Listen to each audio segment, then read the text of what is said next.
Ladies and gentlemen, this is your captain speaking, and as you can tell by the title, I decided to stick with Pokemon until the end. However, I will be giving my brief thoughts on the other game at the end of this video, so stick around for that. With that out of the way, make sure to like the video, subscribe, ring the bell, and all that fun YouTube stuff. Without further ado, let's give it everything we've got! This is my review of Pokémon Platinum. Released 2 years after Diamond and Pearl in 2009, Pokémon Platinum is seen as the definitive Gen 4 game, and for the first time, I am not reviewing a remake!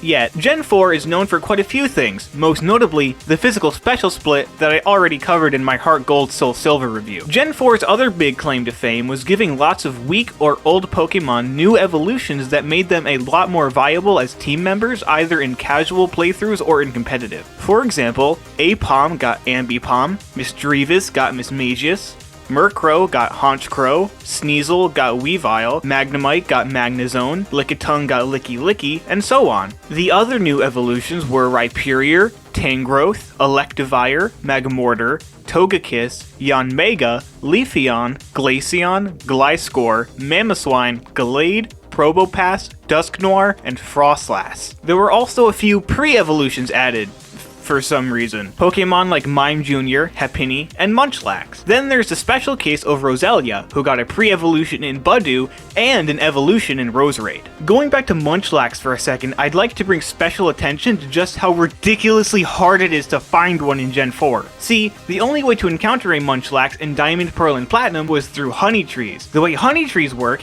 is that you slather the tree with honey, then wait 6 hours for a Pokemon to show up. And Munchlax has a 1% encounter rate. And as if having to repeatedly wait 6 hours for a 1 in 100 encounter rate wasn't bad enough, Munchlax can only appear on 4 honey trees in the entire region, out of a possible 21. On top of that, it's completely random which 4 trees they appear on. So, in summary, you get nothing!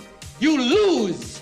Good day, sir! Anyway, like every new generation, Generation 4 takes us into a new area, the Sinnoh Region. Sinnoh is known for 2 things. 1, it is a rather cold region, hence why the protagonists, Lucas and Dawn, are dressed for colder weather. Kinda. 2, everything in Sinnoh is so freaking slow. For starters, the running speed is comparable to Gen 3's walking speed, surf speed has been drastically decreased, the frame rate dropped back down to 30, and Pokemon battles require saint levels of patience. Not only is there a huge delay from text commands to battle animations, but the health depletion is slower than Patrick's rock. I mean, just look at this!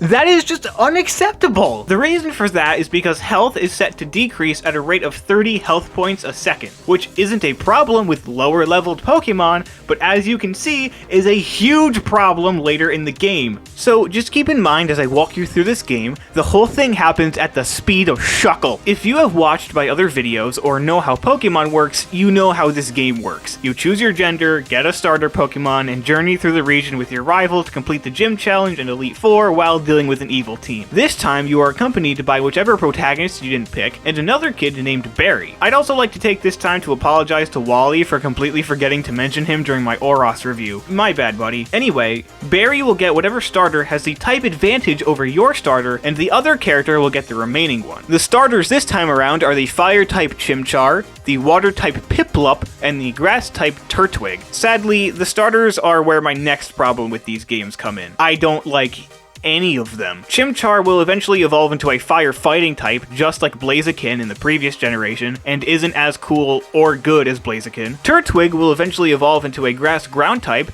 and while Torterra is cool and all, I've only picked a grass starter once, and they rarely ever appeal to me. Piplup is probably my favorite, and Water Steel is a nice dual typing, but Empoleon is just ugly. Moving on from them, pretty soon after choosing the lesser of 3 evils, you come across the biggest positive in Generation 4, Team Galactic. Team Galactic is cited by many Pokemon fans as the best evil team in series history, and while I don't agree with that sentiment, I do like them a lot. Gen 4 started a trend that sadly wouldn't last very long, where the evil teams got seriously dark and evil. The trendsetters leading Team Galactic are Saturn, the man who clearly didn't get the naming scheme memo, Sharon, the Courtney wannabe whose dress looks like a sorry piece, Mars, the woman who took fashion advice from Zack Ryder, Jupiter, and the nihilistic leader who is apparently 27 despite looking at least 45, Cyrus! All jokes aside, Cyrus is an incredibly dark character whose end goal is to create a new world completely void of emotion where he is God. Kinda makes you wonder why such a serious man included bowl cuts in his team uniform.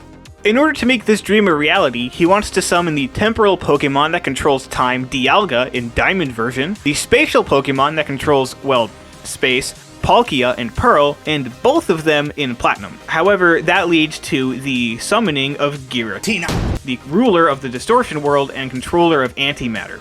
Together, Dialga, Palkia, and Giratina are known as the Creation Trio. They are the first beings created by the Pokemon god Arceus. However, Giratina's hostile nature led to Arceus banning it to the Distortion World, which, yes, basically makes Giratina the Pokemon equivalent of Satan. Together, the Creation Trio is my favorite trio of box art legendaries. Just a shame they were in these games. Going back to Team Galactic for a minute, it's a good thing they are such strong antagonists because the Sinnoh region wouldn't be nearly as fun without them. Sinnoh's major defining feature is that it is essentially split in half by Mount Coronet, a fact you will come to hate as you cross through it 50 million freaking times. Other than that, there aren't really any towns or cities that are particularly memorable. The only one that sticks out in my mind is Solaceon Town because that would be a great name for a ghost-type evolution. Again, it's a shame the region's geography isn't interesting because the legends behind it sure are. Building off of the legend of Arceus being the original being that created life, Arceus also created Uxie, Mesprit, and Azelf to create knowledge, emotion, and willpower respectively. Then they dove to the bottom of lakes Acuity, Verity, and Valor for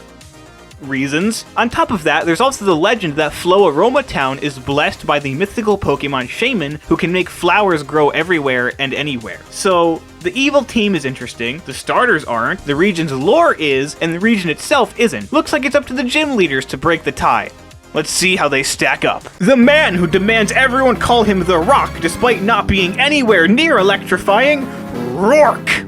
The vivid master of plant Pokemon with the strangest dyed hair I've seen in a while, Gardenia. The barefoot fighting genius who would probably change her fighting style if she knew WikiFeet existed, Maylene. The torrential masked master, because that totally rolls off the tongue, Crasher Wake. The alluring and soulful dancer with a yellow D-pad on her dress for some reason, Fantina!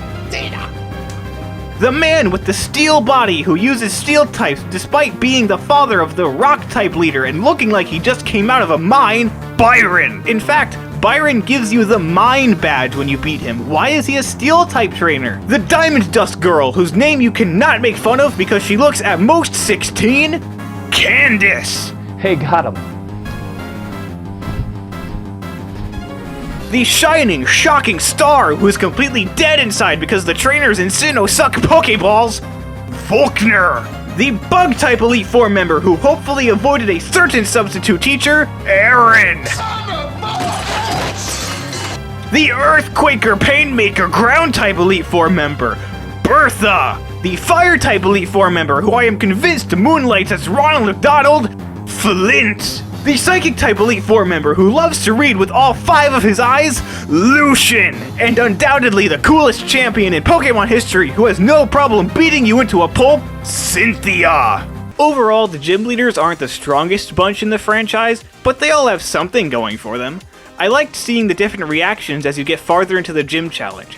For example, Candace rarely spends time at her gym because she rarely gets challengers, whereas Volkner gets depressed and spends all his time making random changes to his gym because he never gets challengers. But good luck getting to the Elite Four because you need an insane amount of required HMs to get to them.